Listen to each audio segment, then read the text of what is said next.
এটা কিন্তু ক্ষীর, এটা হচ্ছে কলার বড়া, এটা হচ্ছে সুজি, এটা সন্দেশ, এটা ফল, পায়েস, উচ্ছে, পাঁচ তরকারি, বেগুন ভাজা, গন্ধ লেবু, এটা কলার রুটি, এটা হচ্ছে কলার বড়া, এটা হচ্ছে মালপো, এটা হচ্ছে বেগুন সরি আলু ভাজা আর কুমড়ো ভাজা, আর এটা হচ্ছে লেবু আর খিচুড়ি।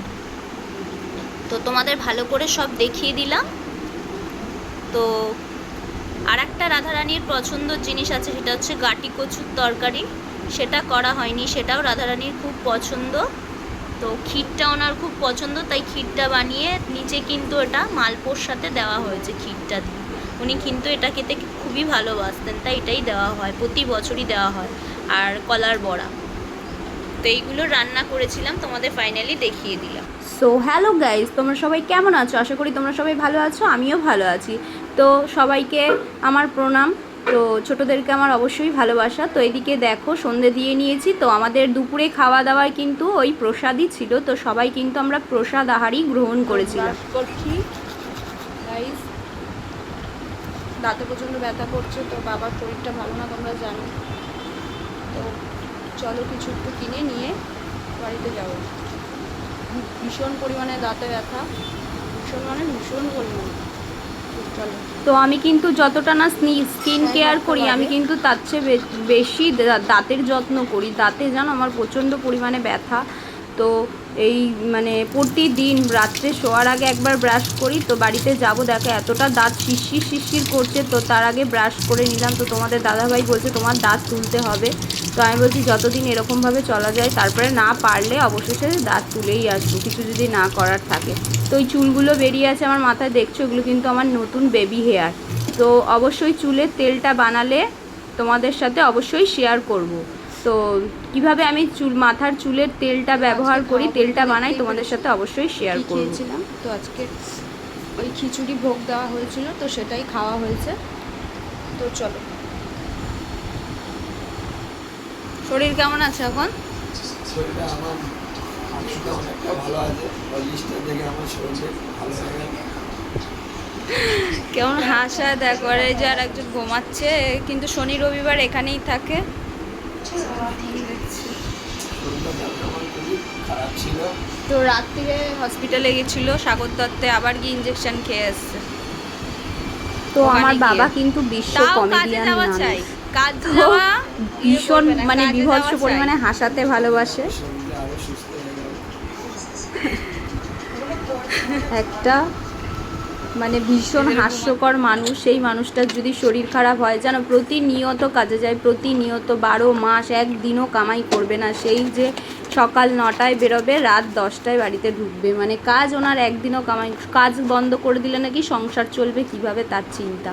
তো যাই হোক, দেখো এদিকে হরলিক্স বানিয়ে নিচ্ছি। তো বাবার জন্য হরলিক্সটা নিয়ে গিয়েছিলাম, বাবানকে 1 গ্লাস করে দিলাম আর বাবাকেও করে দিলাম। তো বাবা একা একা খাবে না আমার ছেলেকে না দিলে। তো বলছে আগে ওকে কর, তো দুজনে মিলেই খাবো। তো জল দিয়ে গুলে দিলাম, বাবা তো আর এদিকে দুধ খায় না। তো বাবানকে দুধ দিয়ে করে দিই।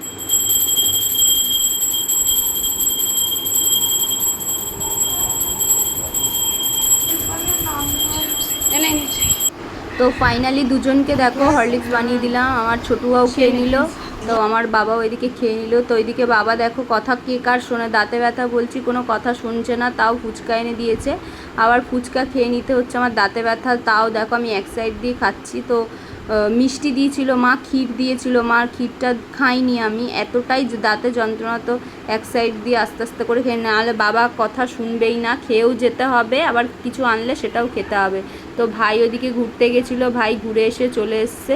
তো ক্যামেরার সামনে আসতে লজ্জা পাচ্ছে, দেখো নিজে ব্লগ করে তাও লজ্জা পাচ্ছে। যাই হোক বাদ দাও। তো বাবান গিফট পেলে অবশ্যই তোমাদের সাথে শেয়ার করব বলেছিল। তো বাবান প্রতিযোগিতায় 3rd হয়েছে। তো দেখো এতটাই লাজুক যে যেতে চাইছিল না। আমি বললাম যে বাবান দেখো একদিন এরকম আস্তে আস্তে ছোটো থেকেই মানুষ বড় হয়, একেবারে কিন্তু বড় হয় না। তো আস্তে আস্তে তোমার এগুলো শিখতে হবে। তো যাই হোক, প্রাইজটা পাওয়া কিন্তু বড় কথা না, ছোট হোক বড় হোক। তো দেখো এদিকে বোতল পেয়েছিল, তো রাতের খাবারটা বাড়িতেই করে এসেছিলাম। এদিকে বাবান কাবলি ছোলার তরকারি দিয়ে খেয়েছে, তো বাবা এদিকে আলু সিদ্ধ আর ডাল, আমিও তাই আলু সিদ্ধ ডাল আর আলু ভাজা ছিল রাতের খাবার। তোমরা সবাই জানো বাড়িতেও নিরামিষ হয়েছিল। তো তোমাদের দাদাভাই আবার দেখো এদিকে আইসক্রিম এনে দিয়েছিল, তো খাইনি বলে তো দেখো জোর করে খাইয়ে দিচ্ছে। আমি ওইটুকুনি খেয়েছি, আমি আর কিন্তু খেতে পারিনি, এতটাই দাঁতের যন্ত্রণা, মানে শিরশিরানি করছিল।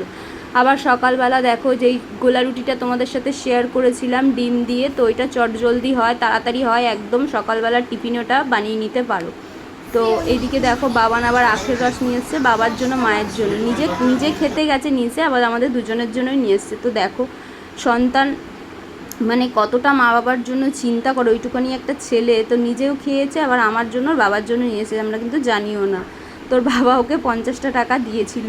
তো বাবান এইটা খেতে খুব ভালোবাসে, তাই বাবানকে এরকম কেটে ডিমের ঝোলটা বানিয়ে দিচ্ছি। তোমরা অবশ্যই এই রেসিপিটা মানে ফলো করবে। যদি বাড়িতে কেউ ডিমের ঝোল এমনিভাবে পছন্দ না করো, তো জিরে, আদা বাটা, রসুন বাটা, পেঁয়াজ বাটা সব কিছু মিক্সড করে মানে ভালো করে আর্ধেক করে ডিমগুলোকে মশলার সাথে মাখিয়ে তারপরে ভাজা ফ্রাই করে নেবে, নিয়ে তারপরে এদিকে আলুগুলো ভাজা করে নেবে, আলু আর পেঁয়াজ ভাজা করে তারপরে ডিমটা মাখা কষা করে চাইলে লাস্টে ধনেপাতা দিয়ে দিতে পারো আর গরম মশলা দিয়ে দিতে পারো। আমার কাছে ধনেপাতাটা ছিল না, ওটা দিলে আরও টেস্টি হয়। তো ধনেপাতা, গরম মশলা, একটু সামান্য পরিমাণে ঘি অ্যাড করে দিলে খুব সুন্দর দুর্দান্ত খেতে হয়। আর ওইদিকে করে নিয়েছিলাম ডাল সিদ্ধ, এদিকে পার্শে মাছের ঝোল। তো আমাদের নিচে হয়েছিল কাটা জাতীয় মাছ, তো ফলি মাছ হয়েছিল, ওইগুলো আমরা খাই না বলে বাবানের আর আমার উপরে রান্না করে নিচ্ছে। আমাদের বাড়িতে সবাই ওই মাছগুলো খায়, তো আমি আর বাবান খাই না বলে ওপরে দেখো আমাদের জন্য একটু করে নিলাম, না হলে ওপরে রান্না করতে হয় না, তোমরা জানো নিচেই রান্না হয়। তো এইদিকে দেখো ওর ঝোলটা করে নিলাম, ওর দুবেলা হয়ে যাবে, আমাদেরও হয়ে যাবে, এতটা ও খাবেও না। তো এইদিকে দেখো সেই ডিমের কষা দুর্দান্ত হয় এটা খেতে, তোমরা একবার এই রেসিপিটা ট্রাই করো। এই পার্শে মাছের ঝোল আমার এটা কিন্তু তো আর একটু ডাল সিদ্ধ, এই যে দেখো ডাল সিদ্ধটা আমার বিভৎস পরিমাণে